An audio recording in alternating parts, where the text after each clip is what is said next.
memaksakan atau bujuk-bujuk orang biar mau ikut dalam agama kami itu tidak bisa. Itu benar-benar kami hanya ikhtiar itu menyampaikan ini loh kebenaran, tapi kemudian kebenaran itu sendiri ya benar-benar miliknya Allah. Gitu. Qul katakanlah Muhammad innal fadla biyadillah, sungguhnya fadilah atau karunia baik berupa rizki, baik berupa hidayah, berupa apapun itu benar-benar biyadillah di tangan Allah, ya. Yu'tihi man yasha, dan diberikan kepada siapapun yang dikehendaki. Nah, ini juga untuk membantah dulu. Jadi gini, orang-orang Yahudi dan Nasrani itulah membuat kriteria, termasuk orang-orang Mekah ya. Itu membuat kriteria tentang siapa yang pantas dan siapa yang tidak pantas untuk menjadi nabinya Allah, gitu loh. Siapa yang pantas untuk menjadi pemimpin mereka. Sama dengan Nabi Nuh dulu. Itu kan umat sebelum itu, termasuk Nabi Soleh juga. Umat sebelum itu tuh sudah gitu. Ketika kemudian yang diutus adalah Nabi Soleh, Soleh, sebentar. Kami ini dulu memang sejak dulu itu menunggu-nunggu kehadiran seorang pemimpin yang akan bisa menyelamatkan kami, membimbing kami. Gitu memang. Tapi ya kemudian ndak orangnya ndak seperti kamu inilah, gitu katanya. Masa orangnya kamu, gitu. Kami memang sangat menanti-nanti pemimpin atau guru atau imam yang akan menolong kami, membimbing kami. Tapi yang orangnya nggak seperti kamu inilah. Nah, artinya umat itu di setiap periode kenabian itu selalu membuat kriteria tentang siapa yang pantas untuk ditaati. Tetapi ternyata Allah kemudian secara kudrat iradatnya itu membalikkan prediksi dan harapan itu dengan apa? Tetap menurunkan seorang pemimpin agama, seorang pembimbing umat, tapi dengan kriterianya Allah sendiri. Yaitu tadi, yu'tihi mayyasha, diberikan kepada siapapun. Man itu siapapun, terserah Allah dah. Diberikan kepada Nabi Soleh yang seorang hanya penggembala, pencari kayu bakar, bukan siapa-siapa. Apalagi Nabi Nuh itu yang dulu namanya Yaskun, hanya seorang yang katanya dirubah jadi Nuh. Nuh itu artinya air mata kok. Kalau nggak salah itu karena apa? Karena Nabi Nuh itu orangnya sangat lembut, sensitif, gampang tersentuh, sehingga gampang nangis. Lalu diganti Nuh itu.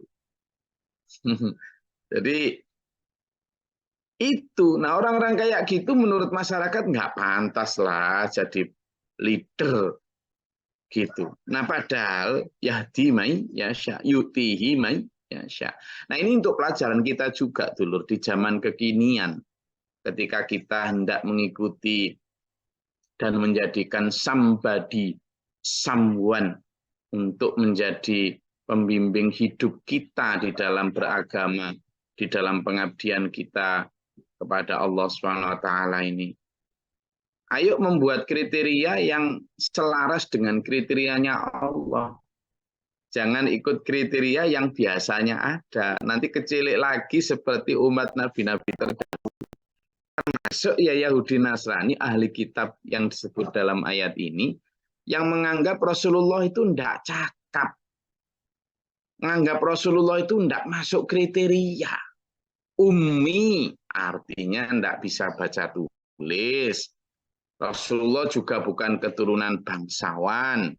Rasulullah juga tidak punya harta yang melimpah, tidak. Beliau hanyalah seorang saudagar, ya memang, tapi beliau saudagar itu kekayaannya Khadijah sejak awal itu. Nah, dari sisi harta ndak, tahta ndak, nasab ndak, ilmu ndak, ya sudah, siapa sih Muhammad engkau itu gitu. Makanya ada satu kalimat yang sangat terkenal ketika mengatakan membantah itu. Abika junun. Kamu itu gendeng dah Muhammad. Digituin. Jadi Nabi Muhammad itu dianggap gila, dianggap macam-macam. Karena apa? Itu tadi tidak memahami bahwa hidayah itu yu'tihi mayyasha. Nah, kita sekarang juga begitu. Makanya di situ sebagian Allah Maha Luas, wallahu wasi'. Allah Maha Luas rahmatnya. Mau diberikan kepada siapapun ya mau-mau gue dong. Allah kan begitu. Lah, lu siapa? Lu siapa, manusia? Kok membuat kriteria tentang harusnya si ini, si itu, siapa lu? Kan gitu sama Allah ya. Lalu Allah juga alim, maha mengetahui siapa yang benar. Yang 74 ini malah lebih tajam lagi, lebih tegas lagi. Yahtassu bi rahmatihi mayyasha. Dia menentukan rahmatnya kepada siapa yang dikehendaki. Terserah Allah mau buat kriteria seorang penggembala, seorang yang dianggap paling hina di masyarakat, orang yang paling rendah, remeh di masyarakat. Terserah Allah dong. Gitu. Termasuk ketika memilih Nabi Isa, Nabi Musa. Nabi Musa dari bangsa budak atau Bani Israel saat itu kan dianggap budak di dalam strata sosial, dalam struktur sosial di masyarakat Mesir saat itu. Jadi orang-orang Israel itu bangsa budak. Kasta tingginya adalah bangsa Mesir. Lalu Allah memilih seorang Nabi ulul azmi dari bangsa budak. Loh gitu. Termasuk di masa Rasulullah Muhammad SAW. Dari jamaahnya Rasulullah, santrinya Rasulullah. Itu banyak orang-orang terpandang juga. Orang-orang hebat juga. Tapi coba, untuk membuyarkan semua itu, Allah memilih seorang Bilal yang bekas budak untuk menjadi penyeru azan pertama dalam Islam. Loh, gitu loh. Jadi Allah itu tidak mau dan memang tak layak diatur manusia itu, ngawur aja manusia itu memilih siapa yang mulia siapa yang tidak itu ya. Wallahu dzul fadlil azim, dan Allah memiliki karunia yang sangat besar. Termasuk di sana tadi wasi itu luas karunianya, kalau di sini al-azim besar karunianya pada siapapun yang dia kehendaki. Makanya kita jangan ya melihat seseorang itu dari casingnya. Don't judge the book by its cover. Jangan kita menghakimi buku itu dari covernya, dari gantengnya, dari terkenalnya, dari ilmunya, dari kekayaannya, nasabnya, jabatannya, enggak dulu. Karena Allah kemudian menegaskan lagi bahwa inna akramakum indallahi atqakum, bahwa Allah itu di sisi Allah itu orang yang paling mulia adalah orang yang paling bertakwa di antara kami. Saya rasa itu, monggo kita elaborasi dalam diskusi dan tanya jawab. Silakan kalau ada yang mau disampaikan. Saya berada di PPU Penajam Pasir Utara, Kalimantan Timur. Monggo, kalau ada yang mau disampaikan silakan. Ayo kita hangatkan diskusi kita pagi ini. Ini apa waratuk ilari mantap jatinaku, ini ucapan siapa tuh? Itu masih ucapannya si ini, si siapa? Ucapannya si orang-orang sebelumnya itu. Jadi lanjutannya dari ayat 72 balik. Jadi ucapannya orang-orang ahli kitab. Oh ya. Jadi Allah memberitahu kepada Rasulullah begitu datanya. Ya seperti sama dengan ayat yang 72 tadi itu, dan segolongan ahli kitab berkata kepada sesamanya. Jadi ahli kitab, para pemimpin mereka memesan kepada sesamanya yang mau jadi jamaahnya Rasulullah, tapi nyusup toh, hanya disuruh pura-pura beriman di siang hari, kemudian ketika malam wakfur akhirahu itulah. Jadi kamu ingkari nanti di akhirnya, itu hanya sebagai cara la'allahum yarji'un, agar mereka nanti balik kepada agama Nasrani lagi, gitu. Atau Yahudi lagi. Berarti ini ucapannya orang itu diberikan Rasulullah oleh Allah pengetahuan begitu ya? Ya sama dengan misalnya banyak dalam ayat Al-Quran itu, wahai Muhammad nanti akan datang orang tanya kepadamu, tanyanya begini, maka jawablah begini. Itu dalam Al-Quran itu banyak. Ya, ada lagi? Cilgus. Dari Ya. ya melihat dari cintanya Rasulullah kepada Thalib itu kan beliau tidak bisa memberikan atau mendoakan untuk mendapatkan hidayah ke pamannya gitu. Untuk syafaatnya sendiri ke umat itu poinnya di mana Gus supaya dia mendapatkan itu ya hidayahnya itu. Jadi Rasulullah sendiri ketika yang kita pelajari itu, Rasulullah ketika ditanya, ya Rasul bagaimana kondisi umatmu nanti di akhirat itu. Rasulullah sebenarnya dengan sedih ya menjawab, nanti umatku itu akan dibangkitkan dalam 12 golongan. Nah, dalam 12 golongan itu macam-macam, ada yang dibangkitkan dengan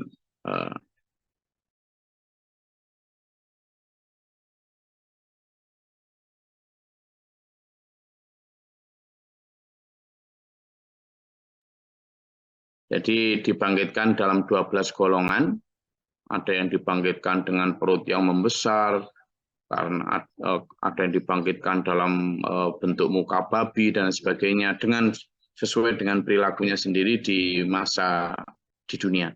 Nah, ternyata yang golongan ke-12 itu golongan yang dibangkitkan dengan muka bercahaya, dengan muka yang sangat dirahmati Allah. Mereka adalah orang-orang yang mengamalkan sunnah Nabi, mengamalkan ajaran Nabi.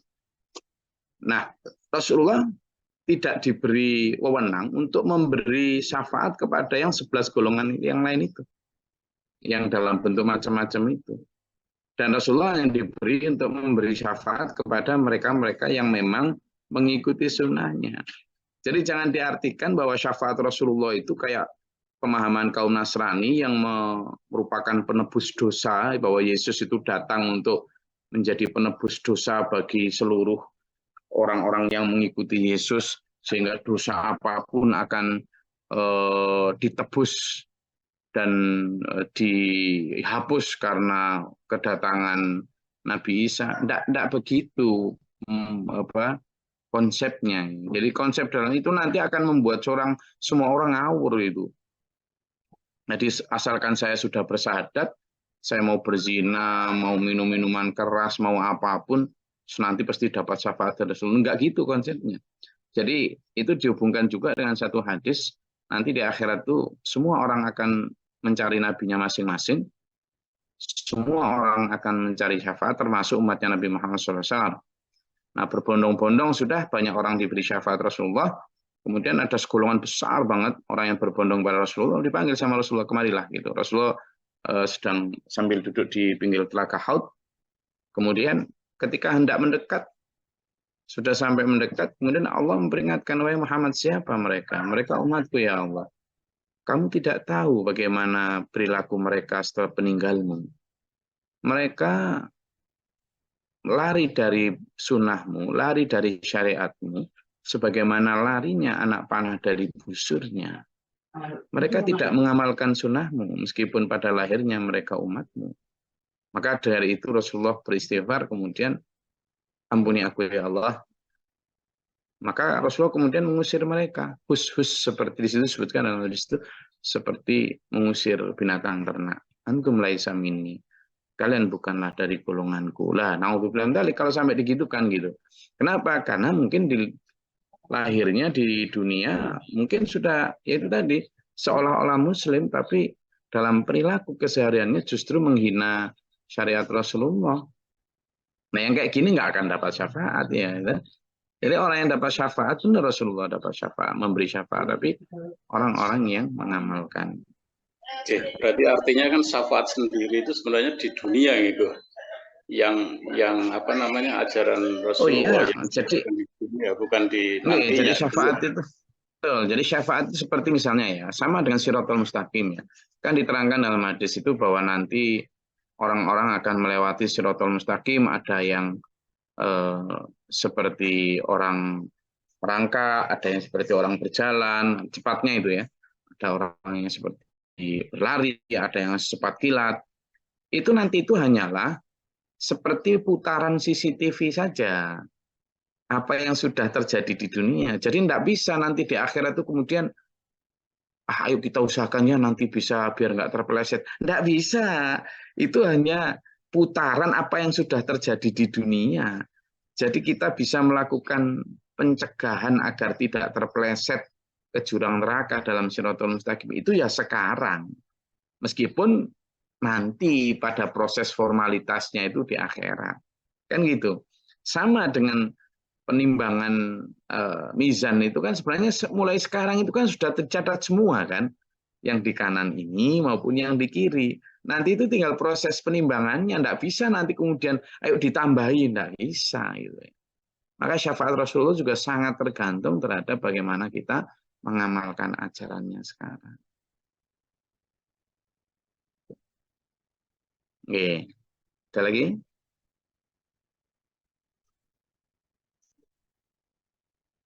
Oke. Kalau tidak ada, saya rasa cukup kajian kita pada pagi hari ini. Jadi ayo kita mencintai Rasulullah dulu ya. Mencintai Rasulullah, mencintai Al-Quran, mencintai ajarannya dengan praktek. Ya, dengan praktek. Mulai dari hal-hal yang paling kecil, kemudian kita tumpuk, kita cicil, kita tabung kepada hal yang besar. Mulai dari yang paling kecil, misalnya berbagi, kemudian bersedekah harta, tenaga, pikiran, hal-hal yang kecil dulu. Kita rajinkan sholat duha kita rajinkan sholat tahajud kita rajinkan puasa Senin Kemis kita rajinkan sholat jamaah kita rajinkan silaturahmi dengan tetangga kanan kiri, dakwah kita, ya ngaji kita, gitu-gitu hal-hal yang tidak terlalu memberat nanti meningkat topapan antopak. Karena kita harus mulai dari yang kecil dulu. Oke. Saya rasa itu mudah-mudahan bermanfaat, berfaedah. Yuk saling mendoakan Allah menguatkan kita dalam Shirathul Mustaqim ini ila akhiril hayat. Amin. Allahumma shalli wa sallim. اللهم اغفر للمؤمنين والمؤمنات والمسلمين والمسلمات والأحياء اللهم اهدنا فيمن هديت وعافنا فيمن عافيت وتولنا فيمن توليت وبارك لنا فيما أعطيت وقنا شر ما قضيت فإنك تقضي ولا يقضى عليك استغفرك وأتوب إليك اللهم ادفعنا البلاء والوباء والحسن والمسلم ربنا ولا تجعلنا في القوم الظالمين اللهم ارفع درجاتنا ربنا من فاكتبنا ما شهدت ربنا لا تزغ قلوبنا بعد إذ هديتنا وهب لنا من لدنك رحمة اللهم افتح لنا باب السماء برحمتك اللهم انزل علينا رحمة بعدة قدر ترى ربنا اجعل مسلمين لك ومن ذريتنا وتمسلمين لك وارنا ونسكن وتب علينا ربنا اتنا في الدنيا حسنة وفي الآخرة حسنة وقنا عذاب النار رب اغفر لي ولأخي ولزوجتي ولذريتنا ولأصحابنا ودعنا ربنا تقبل دعاء سبحان ربك رب العزة عما يصفون سلام على المرسلين الحمد لله رب العالمين. Assalamualaikum warahmatullahi wabarakatuh. Waalaikumsalam. Saya ada di Penajam Pasir Utara ini sekitar 30 tahun yang lalu pernah ke sini lagi. Jadi sekitar 90. Kata saya. Itu ikut berpartisipasi bangun ibu kota nih. Enggak ada urusannya di sana itu. Ji, sehat-sehat selalu, Gus. Pak Wid, kapan nanti kita lihat pembangunan pesantren kita lah, nggak ada urusan dengan yang itu. Kita pesantren kita di PPU sini, kemudian ada juga di Gukar, itu lagi bangun, makanya kita sibukkan dengan pembangunan kita sendirilah. Kapan saya diajak, Gus? Nah, sekarang berangkat mau pesawat Jogja sini deket, kalau tinggal ke bandara sama Kulon Progo, berangkat, tuh. Jadi itu kalau direncana-rencanakan nggak jadi malahan. Oh, enak langsung prek budal gitu. Siap. Bismillah. Insyaallah. Nggih, nggih. Allahumma arhamna biman alhulana imam